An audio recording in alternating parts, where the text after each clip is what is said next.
Hello fellow tankers, this is Dauntless, and today I'm going to be playing a game in my Panzer Mutt's Shadow Edition.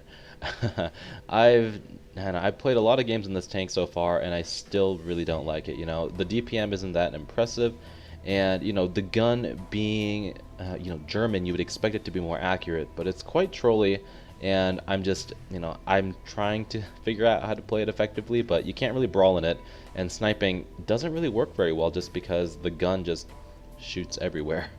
Anyway, this game is going to be on Murovanka, if that's how you pronounce it. And it's a tier 8 game, which is awesome for this vehicle because the ultimate goal is to gain a lot of credits. The first thing that I noticed when logging into this game is the fact that we have a lot of heavy tanks. We have, down to the KV2 all the way up to the IS-6, we have a lot of heavy tanks. And as you well know, the 1-2 line is notorious for heavy tanks pushing and just kind of sitting there. Now, what usually happens is in the Magical Forest, the players that are good will usually push through the forest and take it and then get around their heavy tanks. Or the players that don't have good map awareness or, able to read the map will push into the woods and get slaughtered because of the array of tank destroyers sitting in the back.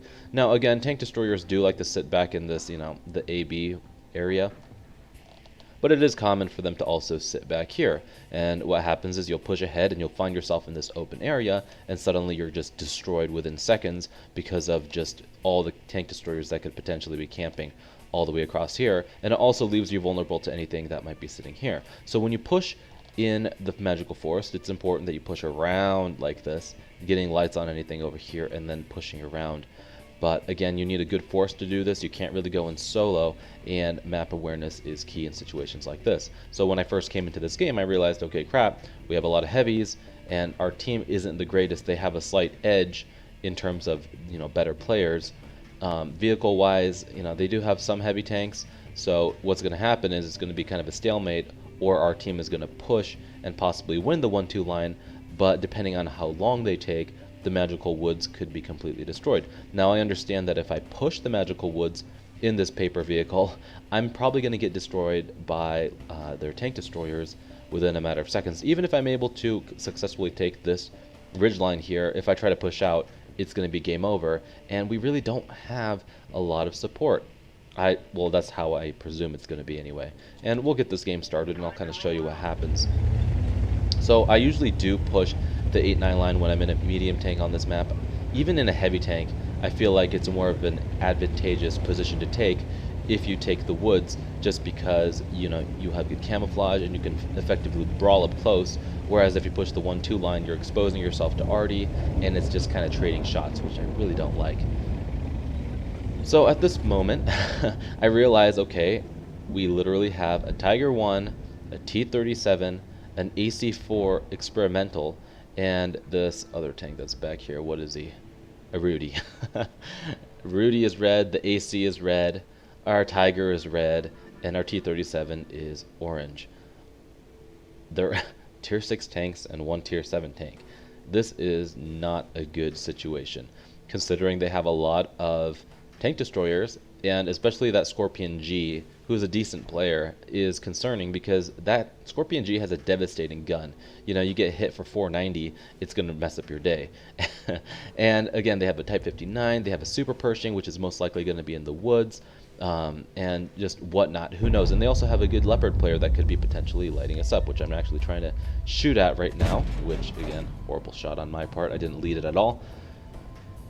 So I decide to camp in a bush. I really think about pushing up because nothing is really lit, but I'm telling myself, okay, be patient, because overcommitting now could potentially cause my team to die. Now, if our 1-2 line was pushing really aggressively, I would just be like, I guess I would maybe be more aggressive just because I could see what all the vehicles were.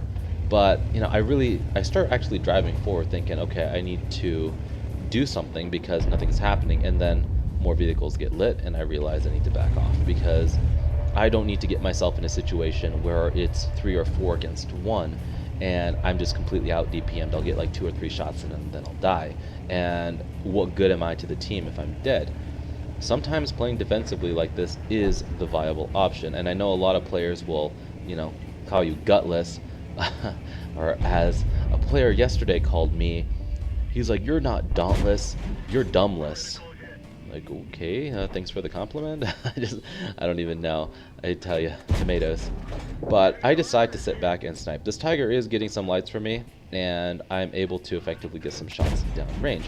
Now, if you look at the minimap and all the vehicles that have been lit, there are quite a few vehicles down in the Magical Woods, and our heavy tanks are taking their sweet time pushing the 1-2 line. This means that if I am not able to hold this this area until our heavy tanks push all the way through, they could potentially be surrounded. And as you know, when you get surrounded in that little corner, it's like 9 times out of 10 you're going to lose. So it's really up to me to hold this back. And other than me, we have an artillery and a Tiger 1. And the Tiger 1 is getting me lights here. And my biggest concern here is getting lit with, what is it, 5 guns down there, maybe 6, and arty. If I get myself lit here, I could get killed very quickly. And I really don't want to do that. And so I'm keeping a close eye on my view range down on the minimap, and I'm making sure that I'm within a reasonable distance of the enemy so I don't get myself lit.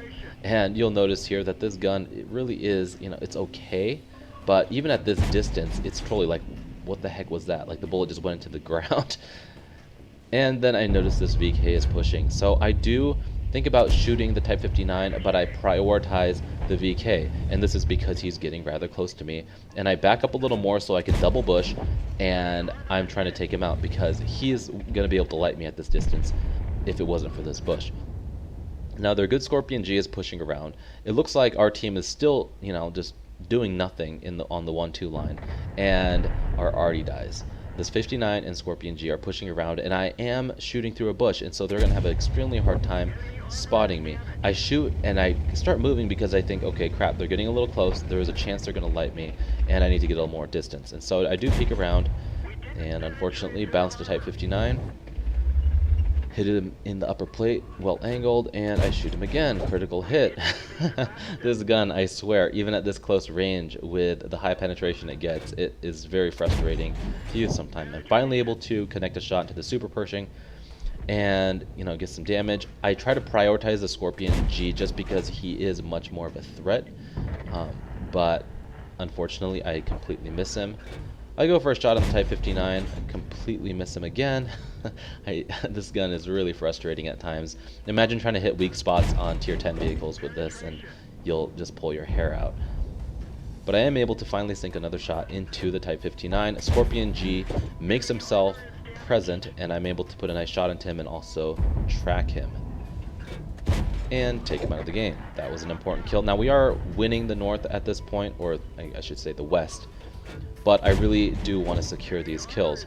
Now, if I wasn't here, these guys would have easily rolled onto our cap and got behind our slow heavy tanks, despite the fact that pretty much all of them went one direction, and they took, you know, about 6 minutes to clear that entire flank. And the Type 59 is left, and I am able to secure the last kill.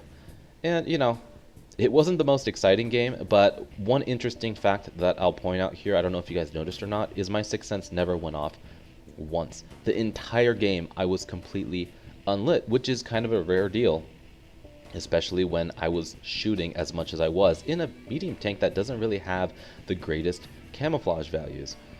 I shot pretty much all my AP rounds. I was able to get 2,500 damage and 2 kills. You know, it did net me a decent amount of credits, and again, I was able to hold back, you know, 5 or 6 of their vehicles, not necessarily alone, as they never were able to even spot me to shoot at me, but my constant fire and DPM kept them from being too brave, and I was able to pick them off one by one. And so here's a prime example of just being map aware, and sometimes it's okay to be, you know, not dauntless, but sit back in a bush and just shoot. If I was in an IS-3 or something, I would have probably pushed ahead. I have some armor, I have an intimidating gun, and I have a much more chance of surviving in that situation. But in a slow medium tank that has no armor, very low DPM and very low alpha, you know, that Scorpion G and Super Pershing Type 59 would have just seen me isolated and just destroyed me within seconds. I would have not been able to get away,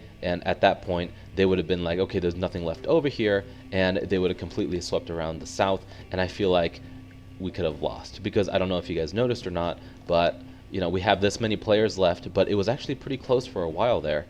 And I think part of the reason why they had such a hard time pushing was, well, because one, I was shooting them constantly, but two, I was unlit, and it was just kind of like, where the heck is this guy? Is he a ghost? And it was hard for them to push out into the open when they were constantly being railed by this very inaccurate gun. Anyway, guys, hopefully you found this replay entertaining. I know it wasn't really the most exciting game, but I decided to show it to you because it was different. And again, I was unlit the entire game, which is kind of rare, and just showing you another viable tactic that if you are on a flank by yourself, it is okay to sit back and snipe sometimes when you know the other flank has a good chance of winning, and to give them that chance, you want to be able to defend the best you can on the other flank. And again, if those guys were more aggressive and they were pushing through like here, and I did get myself lit, I would have relocated back into this area here and hid in a bush. And then as they tried to push across, I would have been able to shoot them. And that's called kiting, you know, constantly keeping that safe distance and out spotting them and shooting them and whittling down their health. Unfortunately, I was not, I didn't have to do that. And again, I was able to get some decent damage. Again, really quick game, great credits, and not take any damage, and never got lit. So anyway, if you like this video, I would appreciate it if you give it a thumbs up down below. It really helps my channel out, and if you haven't already, feel free to subscribe to this channel for more content like this in the future. As always, guys, thanks very much for watching, and I'll talk to you guys later.